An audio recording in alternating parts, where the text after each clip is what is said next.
Welcome back, eSIM Studios Mobile Tech News. My name is Taylor Bell. Today is Thursday, May the 22nd, 2025.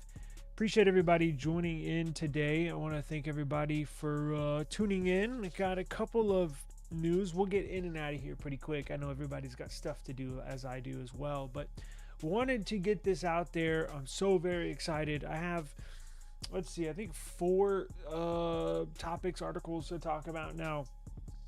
Most of them include Samsung, but good Samsung news, upcoming stuff we can look forward to. If anybody is a fan of Samsung and Samsung DeX, the desktop experience that allows you to use your mobile device if you connect it to an external display, essentially goes into a desktop mode. I think it's gaining popularity as I used it quite often, right? I have an OLED monitor I carry with me. I think it's a 15.6-inch OLED monitor I carry with me when I gotta leave the office, the studio, the house. It's nice having a Samsung phone. You just plug it in and boom, away you go. Little keyboard, little mouse, and you're good to go. But it allows you to be more productive, especially if you use your phone for in and around office environments. If you do a lot of emails, if you do a lot of writing, hell, you can even do a StreamYard. In fact, I was gonna make a video about how to stream from your Samsung phone. It's not an exact equivalent, but it can still be done, right? You can still hook it up Samsung DeX, and you can live stream from any platform. So that's really cool. But it's sort of interesting because as Samsung DeX was gaining popularity, it seems like Samsung was taking a step back as more and more people caught on to Samsung DeX, right? I know Apple's trying to work on something similar. They got a lot of issues. Have not really. It hasn't worked well for Apple, but they are working on a Samsung DeX-like competitor for Apple iPhones. But it seemed like as it was gaining popularity, Samsung was taking a step back. Now, what do I mean by that? Well, in the past, you could connect Samsung DeX, hook your Samsung phone up to your laptop, a computer, and you could run Samsung DeX on your laptop. Now, they reserved it just to external monitors. Which that's what I mean by taking a step back. They removed a feature. But as Samsung is kind of seemingly taking a step back and dropped the ball, it appears Google has picked the ball up and is going to run with it. Thank God. So we got a sneak peek at Google I/O just a few days ago as far as what their plans are with this quote-unquote Pixel DeX. Now, we don't have a name for it. I'm calling it Pixel DeX because it sounds cool, right? Now, what we did learn and what they did say is they've been working with Samsung hand in hand on getting this implemented in ASOP code. So what's ASOP code? ASOP Android code is the base code for Android. So if you're a phone manufacturer like nothing, you get the ASOP, the stock Android code, and you fill out with your code, with your themes, with your apps. You build upon that code, right? So this will be implemented in base ASOP. Now, I wrote an article on it. Let me pull it up here. I don't know. Here's the thing. I don't know if this will be available. When they said ASOP code, they're implementing this in stock Android. I don't know if this means it's going to be available for all manufacturers to build upon. Like, if this is built in the stock Android ASOP code, is OnePlus going to be able to grab a hold of it and theme it and modify it to their liking, and then you'll have a OnePlus DeX? Possibly. Right? Let's knock on wood. I hope so. I hope every Android manufacturer implements some sort of desktop mode. Now, Motorola has their own. It's not as feature packed as Samsung's, obviously, but it looks like.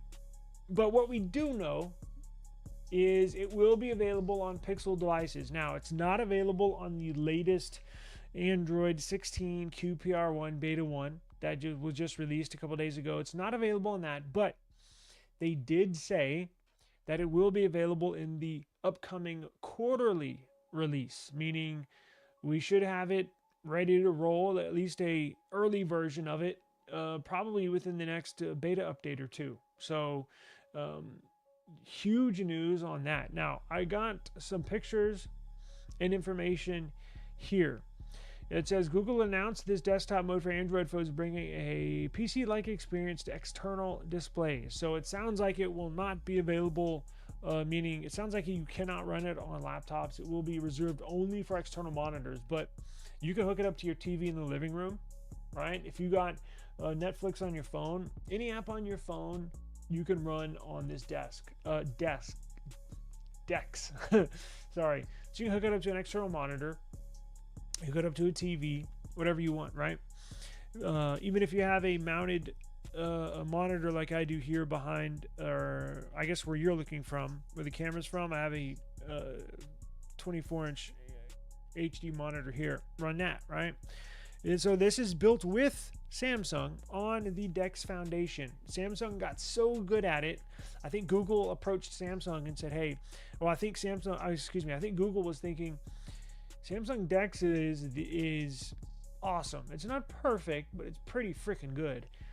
And I think Google was saying, you know what? Instead of us building something from scratch, they have such a good relationship with Samsung, right? They're making the new Android XR glasses. Android's bringing the software, Samsung's bringing the hardware. So they've worked on many projects together in the past. And I think Google said, you know what, let's approach Samsung and see if we can if we can have access to this code and build upon it, kind of tweak it to make it more pixel-like. And that's exactly what they're doing. And Google said that. It offers an enhanced desktop windowing experience and will be testable in Android 16 quarterly beta. This mode enables free-form app windows, independent display operation, and the ability to extend sessions across multiple screens. Another cool thing, you will be able to use your phone and your external monitor independently. So you will be able to run separate apps. So how this is going to work is you're going to connect it. And I don't know if it'll be wireless. Let's hope so. The more options they include in this, the better. But early leaks show you just simply hook a USB Type-C cable from your phone to your external monitor. Now, what's interesting in this picture, this is not a laptop. In this picture, it's a external monitor. It's a laptop minus an operating system. So this is basically built just for DeX, but it gives you a laptop experience, right? They sell those on Amazon. You can get them in a number of places, right? But you simply connect your phone to your external monitor via USB Type-C, or if your monitor only has HDMI cable, go grab a HDMI to USB Type-C cable, right? Hook it up that way. And away you go. Now, we've got some quotes here. This is from Google. We've been collaborating with Samsung, building on the foundation of Samsung DeX to bring enhanced desktop windowing capabilities in Android 16 for more powerful productivity workflows. In Android 16, we've been adding foundational platform support for connected displays that will be available in AOSP in the coming months in developer preview. Some of the key features that we will have here: minimum window size 386 by 352. Apps can create custom headers. Desktop sessions can be extended across both internal and external displays on devices like tablets. Internal and external displays operate independently with apps specific to each display. Windows, content, and the mouse cursor can move freely between displays. What you'll do is you'll get a Bluetooth, or you can get a wireless receiver and get a USB Type-C hub and plug it into your phone, or simply get a Bluetooth mouse, Bluetooth keyboard, connect it to your phone, and then connect your phone to the external monitor you'll get this Pixel DeX up and running. And then you can use apps freely. You can put your phone up here. That's when the Pixel Fold will come in handy, because you can mount your Fold up here. You can you can get the Pixel DeX up on your display. You can essentially have two displays. Again, apps are independent of each other, so you can pull apps up on your phone. You can pull different apps up on your external monitor.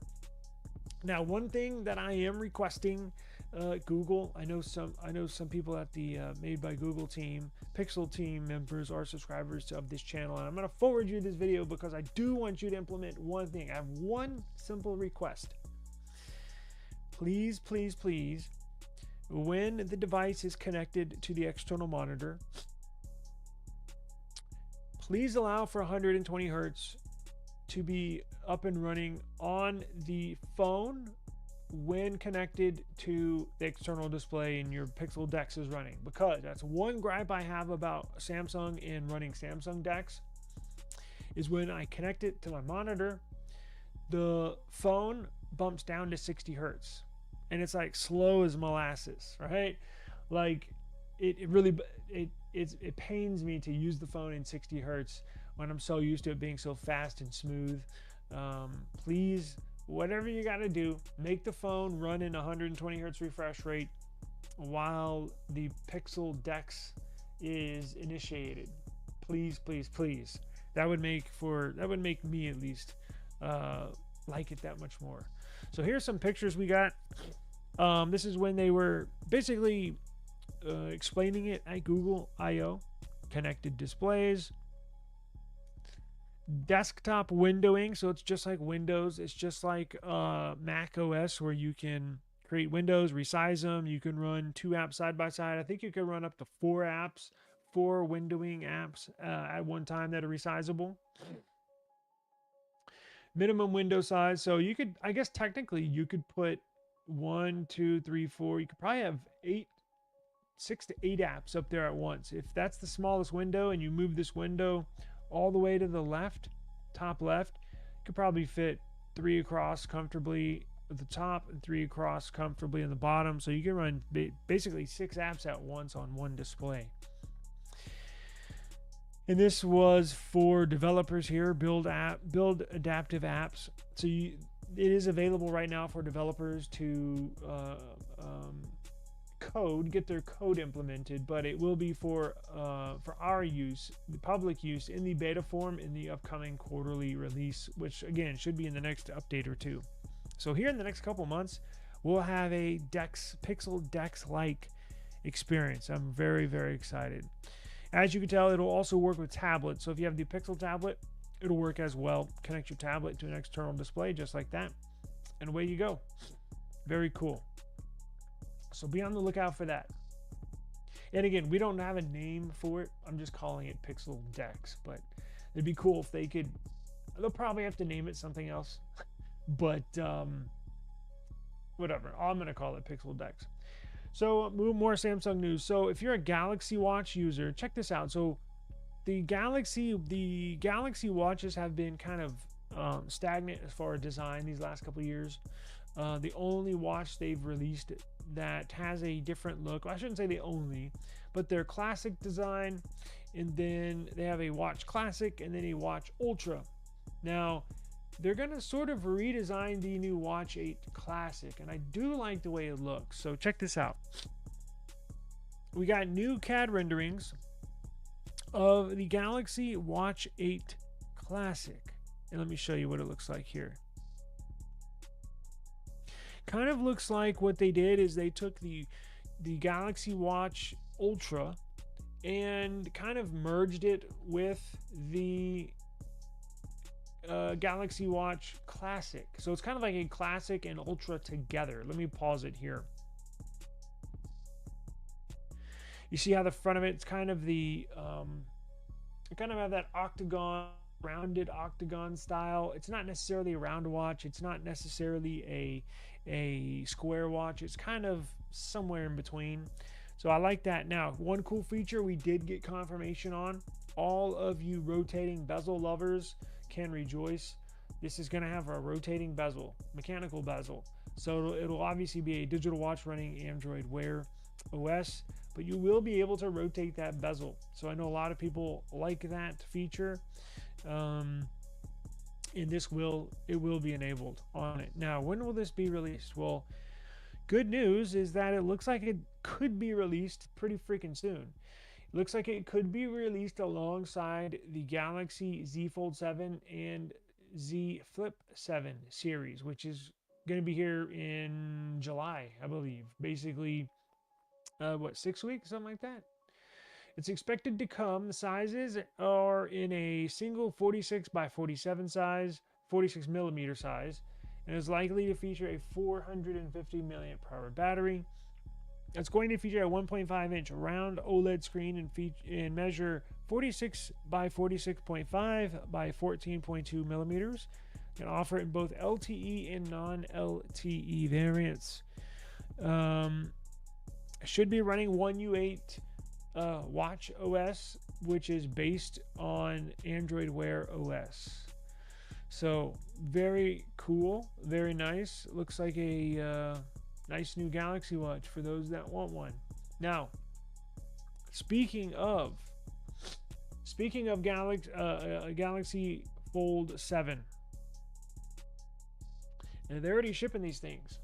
Now, not to customers, but to stores, right? To like Best Buy, if you want to check them out there, or T-Mobile to have them on display, AT&T, Verizon. They're going to ship those demo units, have already been shipped out to retail locations. That's good news because that means we are close to launch. We don't have an official launch date, but we are getting more and more info as time goes on. So what is the information we have today? Well, we do know the Fold 7 is going to be one of the, well, probably the thinnest phone when it's folded open. Basically under 5 millimeters thin. It's going to be unbelievably thin, which should be cool.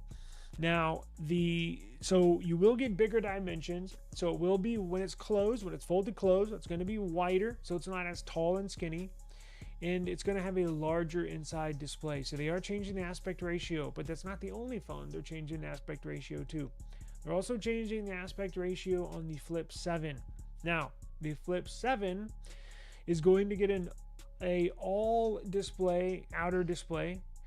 In the Flip 7 FE, the fan edition, which is the cheaper of the two, is going to look like last year's Flip 6.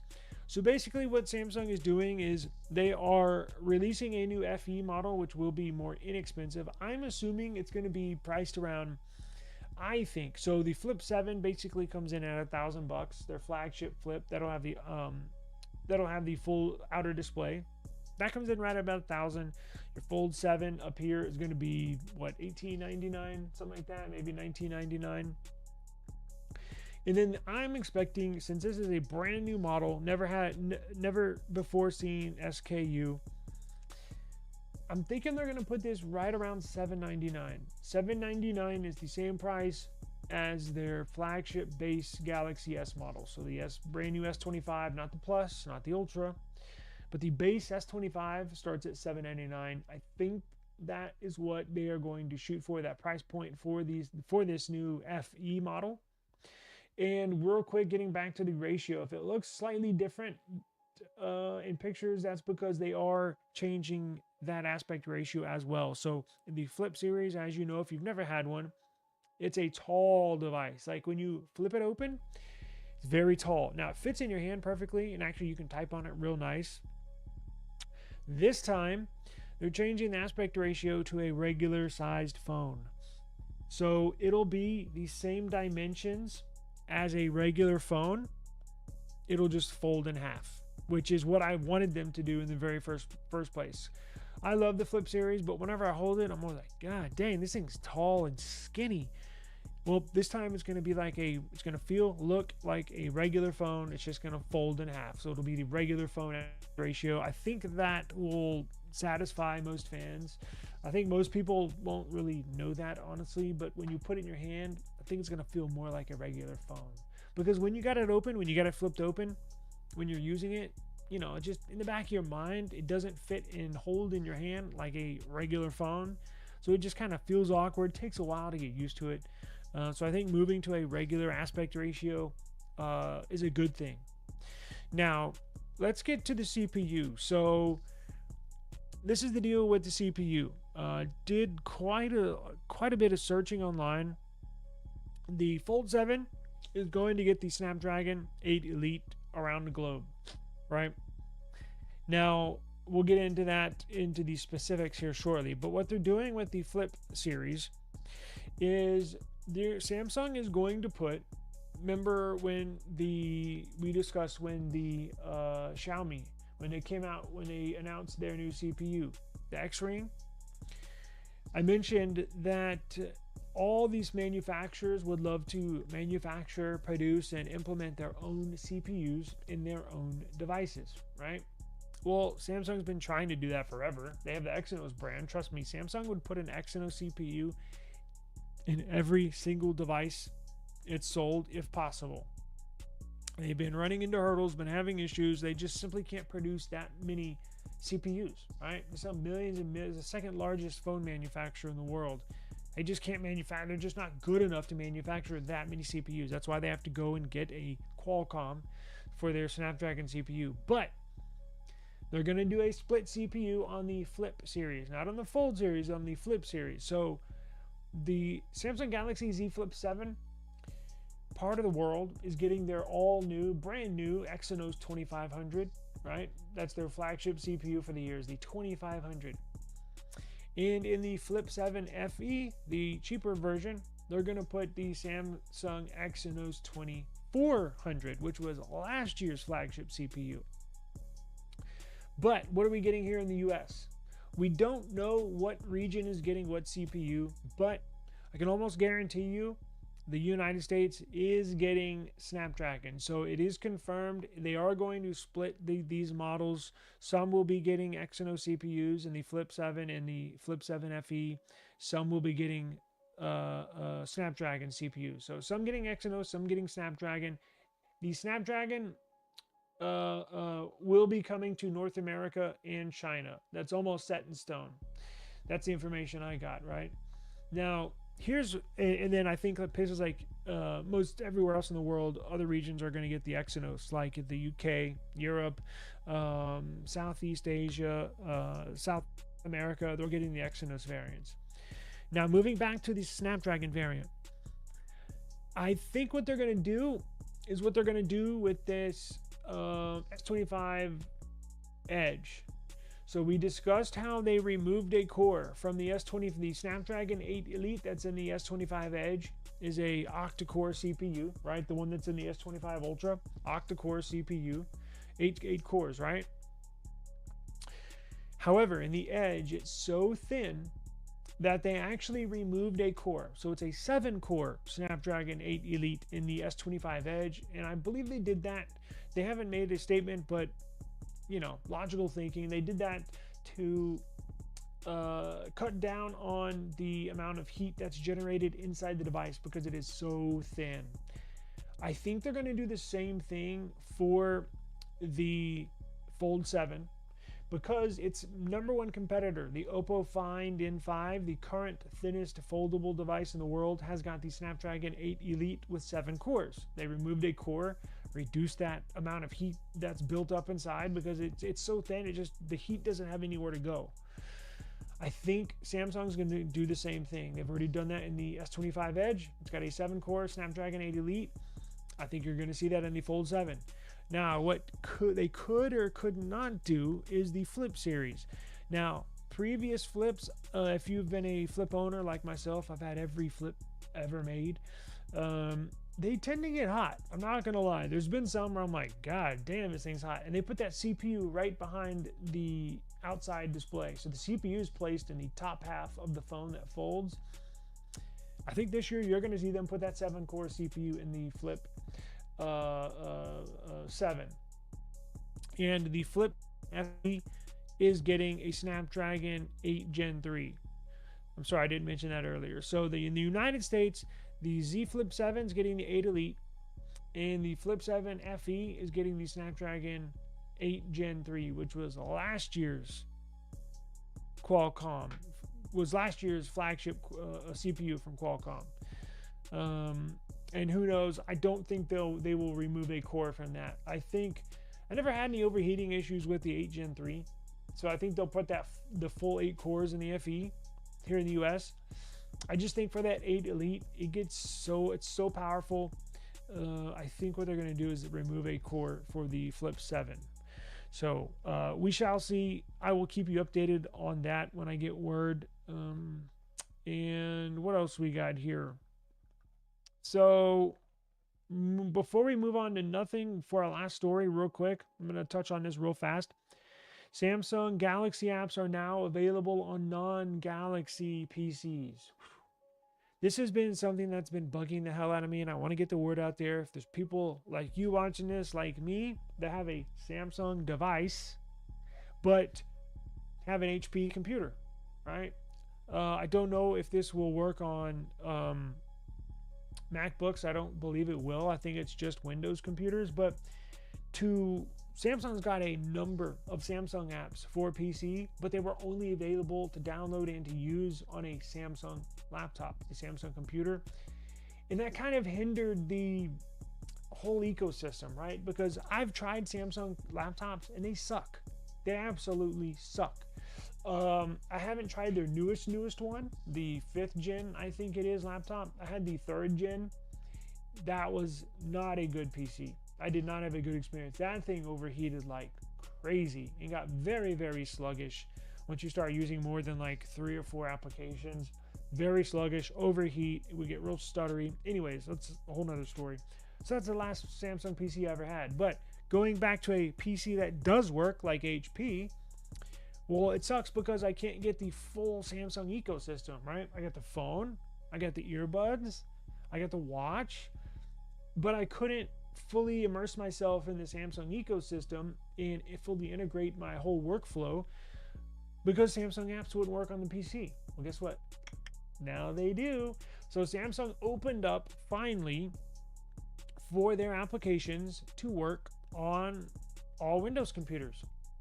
So currently I've tested out, they have quite a number of apps. They got like 16 apps, right? At least on my PC. I downloaded all the Samsung apps I could. Most of them work. I think out of the 20 or so I downloaded, I think 16 of them work for me. Now, they literally just opened the floodgates right now, or I think yesterday. So give them time. I've got on Reddit, and I think I found a statement from somebody or a Samsung employee saying all apps will work here shortly, meaning I think it's so new they literally just opened the floodgates that most apps, Samsung apps, will work on all Windows PCs. But if you come across one or two that don't, like you can download it but it won't open, or it just buffers when you go to open it up, give it another day or two, give it a few days, it will work. They said all Samsung apps will work on non-Samsung PCs. So I think everybody's downloading them and trying them out right now. So I think they're a little overwhelmed with the traffic they're getting. But this is very, very, very good news. Very good news. So if you have a Windows PC and you have a Samsung phone, get on your PC, download all these Samsung apps, and have fun. Now, real quick before we get out of here, I have some sad news. Good, classic story, good news, bad news, right? So if you have a Nothing Phone 1, the updates are over. Womp, womp, womp. So they really, when the Nothing Phone 1 first came out, I think they were on like a 3-year update schedule where you'll get software updates and security updates for 3 years, which is, it wasn't that long ago that was a common thing, right? If it wasn't a Pixel, you were only getting 3 years of updates, right? Now, thank God, more phone companies like Samsung, outside of Google, are adopting the longer update schedules, right? I think Samsung's right up there with Google, where it's like 6 years of software updates. I may even think they're 7 years. I don't even know. That's a long freaking time. That's longer than you're going to keep the phone. Quite honestly, that'll go through like the second owner, possibly even third owner. Well, anything is going to update their schedule. When the Nothing Phone 3 comes out here in July, I don't think they're gonna update it as long. I don't think they're gonna be up there with Google or Samsung where they're gonna support it for 6 or 7 years. But I think you're gonna see them support it for longer. They're gonna have a flagship Qualcomm CPU. Qualcomm has been steadfast and dedicated to making sure if you have a device that runs a flagship Qualcomm CPU, that your device can be updated for a longer amount of time. I think you're going to see the Nothing Phone 3 probably do 5 years of 4 to 5. I think probably 5 years of updates. I think their current phone 3A and 3A Pro do 4 years. So you'll slowly see them gradually support it longer. But the Nothing Phone 1 bit the dust. They just received their very last update, software update, security update. And if you have a phone 1, it doesn't mean you have to stop using the phone, right? Because you can always step into the world of flashing ROM, step into that XDA world. It's been a while since I've been in that world, but I used to be a flashaholic. I used to flash back when Google had the Nexus devices. I used to flash ROMs literally every day. Like, I had a problem flashing. Oh, there's this new, I can't even remember the names, but I flashed them all the time. It's pretty easy, and I think it's been a while, but I think it's basically still the same process. I have a fix for you. So if you want to continue using your Nothing Phone 1, right? You can go to this thread down here. I have XDA thread, the fix. So down here I have linked the XDA thread or forum for the Nothing Phone 1. Let's check it out. So here you're going to find everything you need to know about flashing a ROM, a custom recovery on the Nothing Phone 1 to keep the latest and greatest software features on the Nothing Phone 1. The Phone 1 does not have to die. This is like bringing it back to life, basically. So here you'll see the Nothing Phone 1 XDA forum, and then all these have threads, right? So info on the Nothing Phone 1. You can find stock OTA images, over-the-air images, incremental updates, full firmware, and flashing utilities.